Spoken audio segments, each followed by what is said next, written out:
your situation can be your finances. The finances which are not tallying is the womb that God closed. Go and try God next week when you come to church. When you go to your church, take something. And that something, you give it a name. I've seen this working. My second born was never invited to any interview until when I was ministering at Springs. God said, when you give an offering, give it a name. And it was happening at Soshanguve. I was in Block F. You know, I gave that money.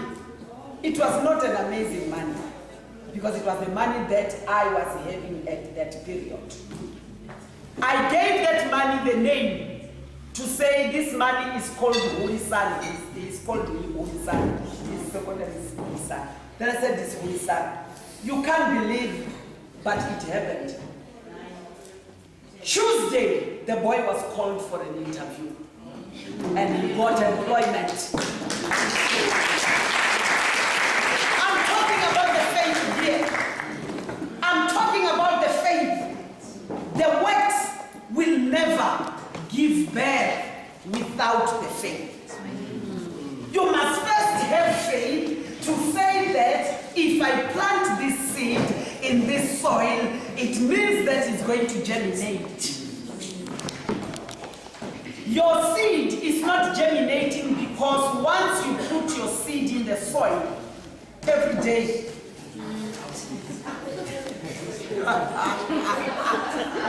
did you see what I did? You put the seed today. Tomorrow, we are home. We are check out. It won't germinate because you are opening it every day.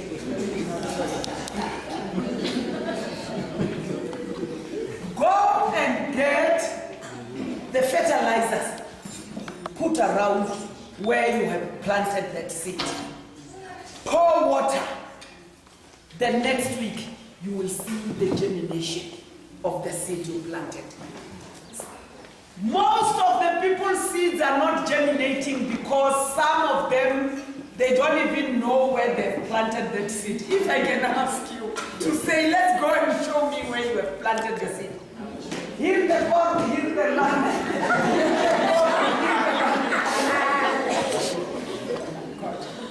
We are tired of those hide and seeks. Be specific. Know exactly what is it that you want in life.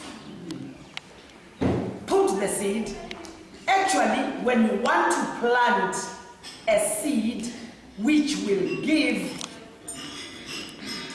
fruits in, manifolds, you must talk to the ground first. You prepare the ground. Pay the tractor to come and plow there.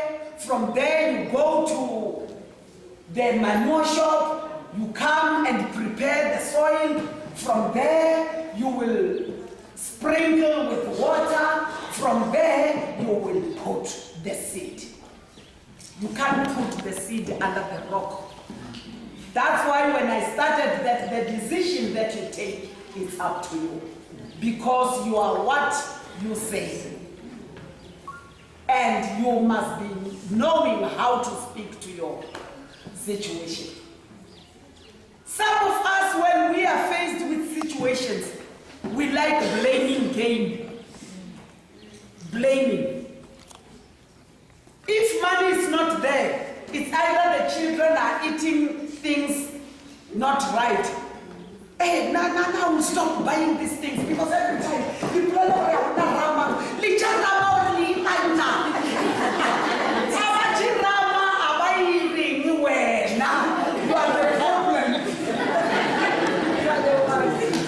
because some of the ramas that you bring home, you buy them back door. Am I talking sense?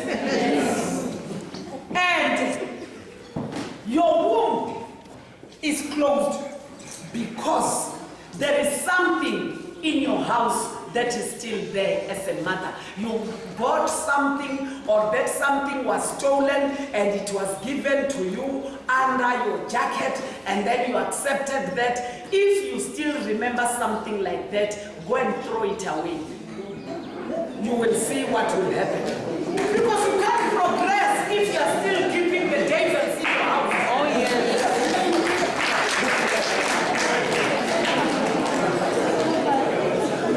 Just discuss with your neighbor. I'm coming. Talk to your neighbor about this.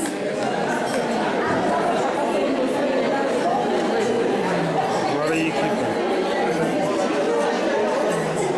All right. In closing, this was a knowledge to know that don't blame the witches and all these people. You are the witch yourself. You are what you say. And you must know. I've given you an example to prepare the grounds, to nurture the grounds. And when it germinates, you must know how to take care of it. The same as life as a mother, you must know how to take care of your life. Don't look for other people to take care of you when you can't even communicate to your family, when you can't even spend time with your family as a mother, when you are always on TV, you know all the soapies as a mother. How shame. You know every soapy. Better study the word and you come and share with other people. In closing, should I close?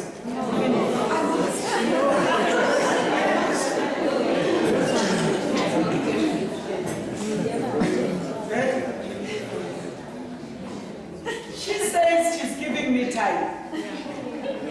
So, I said, God can close your womb. Go to verse 6. Verse 6 says, Hannah's womb was closed by God. And another thing is that your rivals, your enemies will always provoke you to say something. This morning when Pastor Ndabu was saying that, you know, your enemy must be there. If you don't have an enemy, you can't be strong. I am a powerful woman. Those who know me, they know that I won't settle for less. And if I can tell you, as a mother and a woman, I didn't do matric at school. I passed Form 3. For those of more or less of my age, they know after passing Form 3, you will go for nursing or for teaching. I did primary teacher's course after Form 3. Then from there, I got married to this man. A generous man who encouraged me because he had the secondary teacher's diploma. He was better off. He had matric and teacher's diploma. This man said, Anniekie, you know, you can do it. You can do it. You know, I registered for matric, and this is part of you being a mother and knowing how to address your situation. I studied through correspondence. I passed my matric. Then he said, Anniekie, you can do it.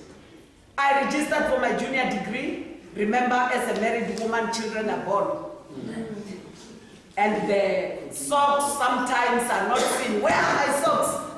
When they are on the drawer. You will leave whatever you are doing to go and serve, of which I encourage most. If I didn't serve, maybe you wouldn't have paid my school fees. I did my junior degree. I upgraded my primary teacher's course through UNISA. I got it. He said you can do it. I did my B.Ed with UNISA. I got it. I did my master's with UNISA. I got it. I did my doctorate. This is not an honorary doctorate that I'm carrying. I went,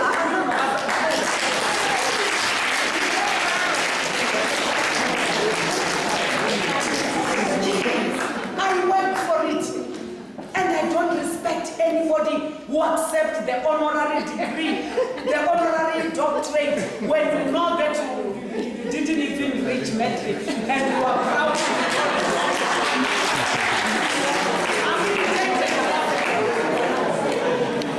Study and go and graduate, not honored.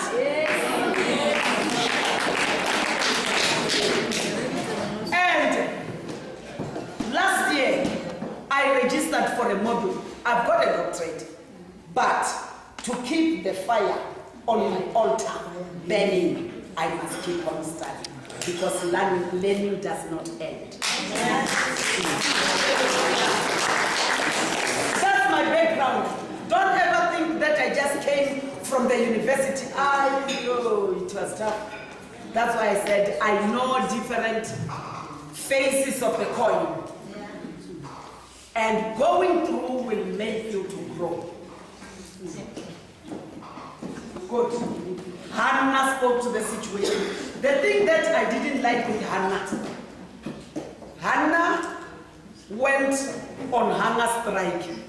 The word of God said, Hannah was not eating and Hannah was crying. Those are two different things.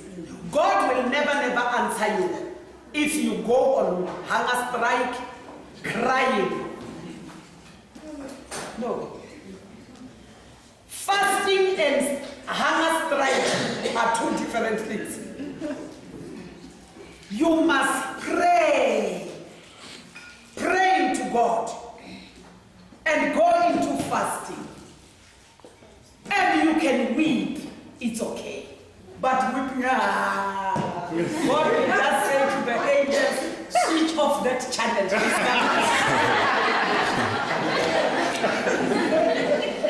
Mothers, learn the strategies to address your situation. Speak life to your situation. I told myself to say, Anniekie, how long are you going to remain as a primary teacher? And I know all the faces. I taught primary school, I taught secondary school, I taught at the college, then I'm working at the open and distance learning institution. Allow situations in your life.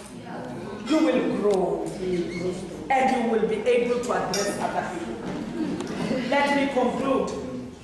I'm going to conclude by saying, throw away the garment of blindness.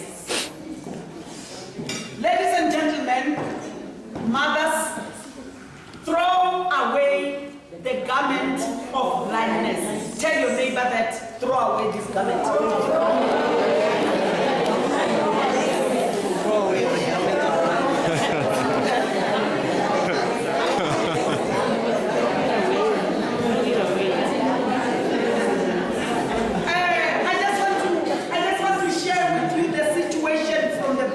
Mark chapter 10, from 46 up to 52. I'm not going to read it. I just want to wrap around what we have been doing.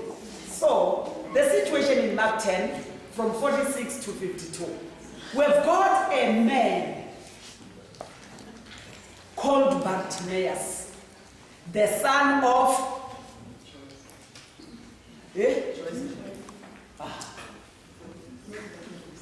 Should I go to the... Should I? No. I'm not going to tell the congregation. Right. Bartimaeus, the son of Timaeus. The son of who? Timaeus. Are you not studying the Bible? Stand up with all the boldness.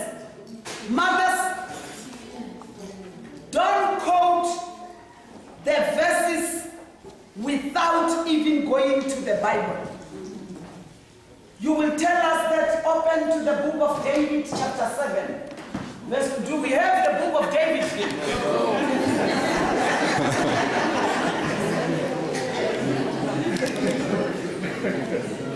Let me read to help others. You will read it at home. I just want to read a part. Blind Bartimaeus, he is receiving the sight. I'm reading 46. It says, then they came to Jericho as Jesus and his disciples together with the crowd were leaving the city. A blind man, Bartimaeus, that is the son of Timaeus. Let us eat the word. Am I talking sense? Yes. You will embarrass your children. Open for us the book of David, chapter 7, verse 43. They will look for David and him. So, Bartimaeus, this man, when I'm saying throw away the garment of blindness, I'm talking about the life that Bartimaeus was living. Bartimaeus was blind. When he was blind, know that if you are blind in some other life situation, people will abuse you. They will abuse you. If they know that you are always bankrupt, they will always tell you to do this, we will give you 20 rands. And you will do because you need the 20 rands. Bartimaeus, they used to carry him every day to go and put him at a certain place where he will ask for the gifts. That day, things changed. That was the day when Bartimaeus threw away the garment of blindness. As Bartimaeus was seated there, he heard them talking to say that Jesus of Nazareth is here in Jericho. He was listening. Then when he heard that Jesus is about where he was, he shouted. He took his inside out by telling the whole world, screaming, shouting, so that he can receive the sight back. His carriers, his family members. It's like I see, hey, making a lot of noise when he was saying, Jesus, Son of David, have mercy upon me. Then Jesus asked a question. What is it that you want me to do for you? Do you know the answer? What did he say? You don't know. What did he say?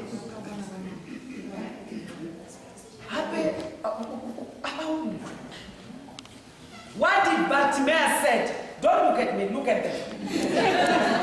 Tell them.